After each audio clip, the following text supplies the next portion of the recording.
jaallatamtootaaf kabajamtoota ilmaan Oromoo nageenya kiyya laggeeniif gaarreen kutee WhatsApp, Facebook fi Imo namoonni immoo fayyadamtanis bakka jirtanitti internet isin fayyadamtan keessa naannawee isin haa ga'u. Nagattaan sun har'a zayitii rifeensa tokko ijoollee shamaraa dhiiras ni fayyada, dhiironni sirraa fayyadamuu dandeessu. Zayitii baay'ee bareeda. Zayitii dura isinitti agarsiisu ture, wantoota dura rifeensa keessan fayyadamaa jedhaa ture. Ijoolleen baay'een akka irraa fayyadamte natti himutti jirti.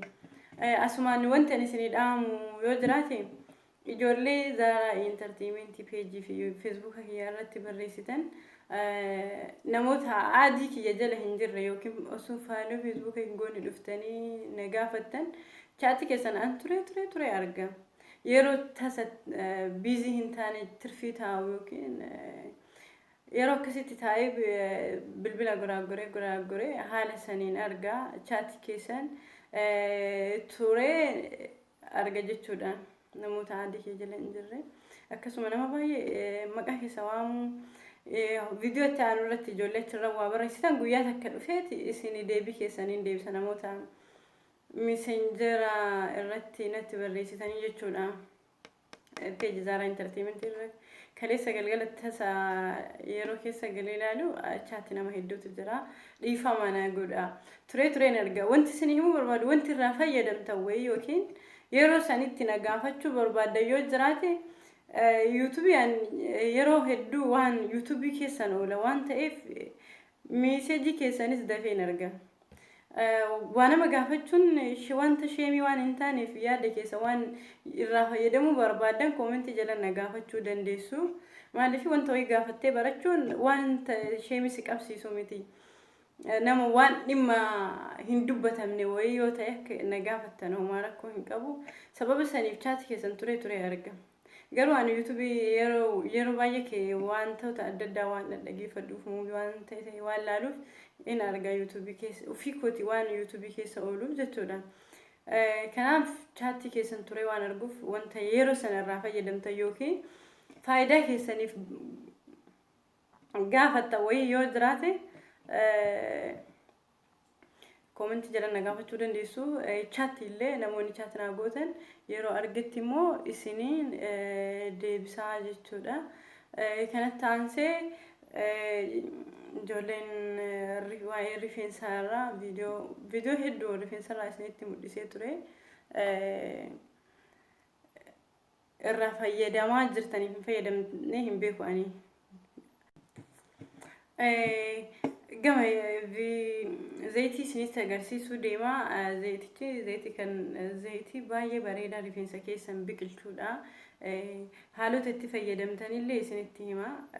Gabaabumatti zayiticha isinitti mul'isa. Ergasii irraa fayyadamtu jechuudha. Tokko zayitii kana ijoolleen baay'een akka fayyadamtan hin beeka. Cocktailii jechuun. Cocktailii kun zayitii baay'ee rifeensa hedduu fayyadu. Rifeensa dheeressuu keessatti qooda guddaa qabdi. Caccabuu dhowwuu keessatti maal waliin fayyadamna haala kamiin fayyadamna kan jedhuufi akkamitti akka fayyadamtanii zayitiin kuni zayitii barreeffamni irra hin jiru zayitii shunkurtii adii qullubbiidhaan shunkurtii adii jechuudha. Qullubbii yookiin shunkurtii adii jedhamti. Shunkurtii adii gosa lamatu jira waan ta'eef qullubbii zayitii isaatii maqaa hin qabu. Yeroo bittan bakka bittanii zayitii shunkurtii adii jettanii gaafattanii bittanii isinii kennanii barreeffama hin qabdu.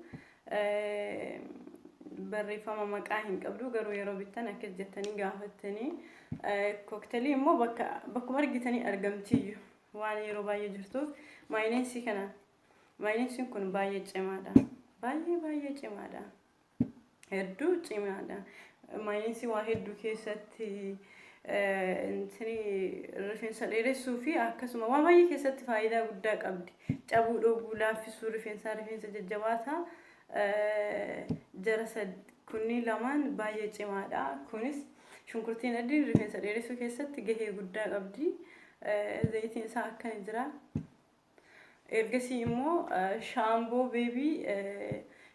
beebii xiqqoo irraa itti dabaluu dandeessanii baasee isinitti agarsiisuu hin danda'u. Sababbiin isaa ani waan amma dibachuu hin barbaanneef jechuudha.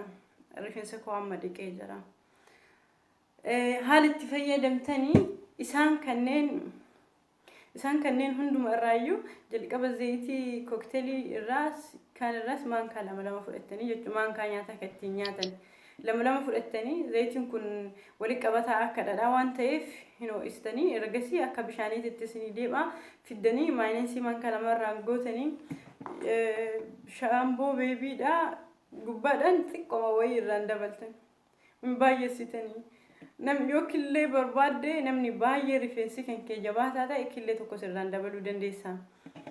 Sa'aatii 4 ofirratti tursiiftanii dhiqxanii namni rifeensi kee jajjabaataa ta'e sa'aatii 4 yookiin 6 rifeensa laafaa immoo sa'aatii meeqa ofirra tursiiftu sa'aatii 2 hanga 3 ofirra tursiiftu. Namoonni rifeensa jabaataa sa'aatii 4-6 ofirra tursiisuu dandeessu.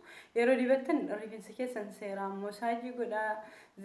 Zayitiin kokteelii kun baay'ee rifeensa dheeressuu, rifeensa cabuu dhowwuu, buqqa'uu, rifeensa ufafoon achi fagaatu namoota rifeensa dheeraa qabdan gara duubaatti achi deddeema yeroo hedduu waan fooxas matatti xalaxalannuuf jechuudha.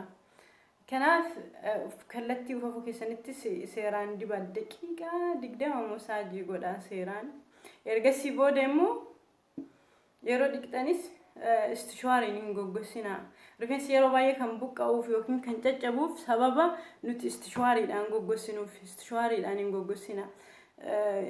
Sa'aatii qabdu sanitti fooxaadhaan goggossi. Rifeensi keenya yeroo hedduu inni guddaan rifeensa akka buqqa'u taasisu ijoolleen rifeensa jajjabaataa miti kana laafaa qabduyyuu sa'aatiin dafee haa dhumatuufiif istishaariin goggossan.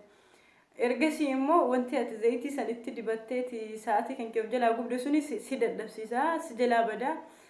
Rifeensa biqilullee istishaariin yeroo dhiqxe sana yeroo istishaar gooteen wanta zayitiin kan kee achirra dadhabaa turte si jalaa balleessa waan ta'eef fooxaadhaan goggoffadhaa. Ergasii yeroo istireet gochuu barbaadde akka barbaaddetti istireet goota. Namoonni istireet gootan isa kan wantoota kana gaafa fayyadamtan ofii isaatii istireet ta'a. Rifeensa jajjabaataa Afrikaa namni qabdan jechuudha. Zayitii kana haalaan fayyadama. Baay'ee isin fayyada. Rifeensa dheeressuu keessatti gahee guddaa qabdi kokteelii fi shunkurtiin adiin. Shunkurtii adii kana namni yoo argattee bitachuu hin dandeenye akkam goota manatti tolchi. Zayitii manatti tolchuun baay'ee gaariidha. Akka kan bakkaa bitanii yookiin suuqaa bittee fiddu wanta waa wayii of keessaa qabu kan homaa hin qabu. Akkamitti tolchitanii shunkurtii adii daaktanii waan qabdanitti jechuudha. Makiinaa keessatti hin daakamaa. Makiinaa waa daaku keessatti bishaan ishee keessaa fudhattanii irratti eda'uu dandeessu. Haala sanaan rifeensi keessan baay'ee dheerata. Jijjiirama guddaa argitu. Adda kuttanii osoo hin taane walirra fayyadama. Torbee keessa yoo dandeesse si'a 2. Yoo hin dandeenye torbeen dibadhu. Yoo carraa qabaatte torbee keessa si'a 2 fayyadamii. Wanti hin galle yoo jiraate nagaafadhaa. Isin barreeffamaan isaan jira. Hanga viidiyoo biraatii walitti dhufnuuf turtiin keessan intartiimentii wajjin haa ta'u waan hordoftaniif baay'ee galatoomaa isin jaalladha. Wanti ani isin barsiisu garuu wanta dhugaa irratti hundaa'e. Ijoolleen irraa fayyadamtee natti himuu turte waan ta'eef viidiyoo biraatii walitti dhufnaa nagaan jiraadha.